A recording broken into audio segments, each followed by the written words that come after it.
In recent years, Hollywood and historians alike have attempted to reveal the deep and dark mysteries of Georgia's most storied body of water. But as another busy season on Lake Lanier comes to an end, Fox 5 Storm Team meteorologist Jonathan Stacey takes us underwater with a veteran diver who's made it his mission to recover all things odd and ordinary lurking in the lake to keep you and your family safe.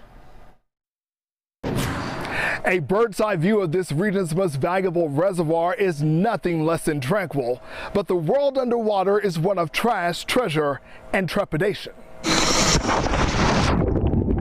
And you see all these trees out here. It's just like that on the bottom of the lake right now. Richard Pickering knows more than a thing or two about the present but not so clear dangers of this underwater forest known as Lake Lanier. Because you can't see it. It's pitch black, and I mean pitch black.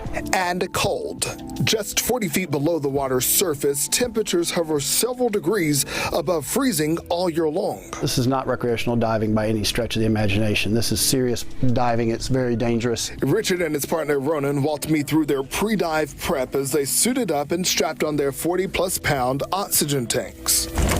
Any pre-dive routine besides putting on your costume?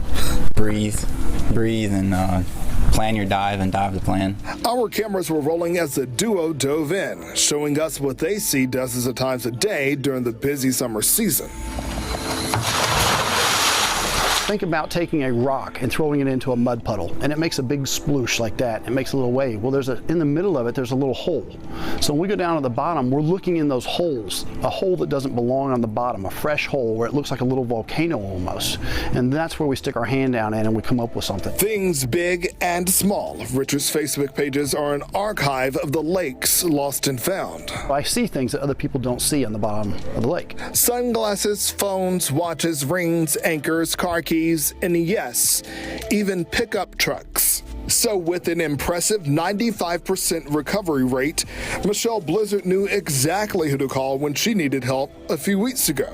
I just wanted my glasses. That's all I thought he was going to find was my glasses. But after doing a more thorough sweep of this Gainesville homeowner's dock area, Richard found old lawn furniture, a fishing pole, and a boulder. But that wasn't all. Lo and behold, I went over there and looked, and there was a teepee that some fishermen had erected. A potentially deadly hazard to an unsuspecting swimmer. I never thought there would be something that would be harmful to my family. Richard put the teepee back together on land. Extremely dangerous because those sticks are sticking straight up right where the kids were jumping. Never seen it before. I didn't have any idea. You don't know what you don't know. And of course, my advice is everybody should have this done. In Hall County at Lake Lanier, Jonathan Stacey, Fox 5 News. Wow. While Richard charges for his sweeping and recovery services, he says recreational swimmers and divers should never try to recover items lost in the lake. If one of your belongings is lost underwater, he says you should take pictures of your surroundings so a trained diver can use them to close in on the area they would need to search.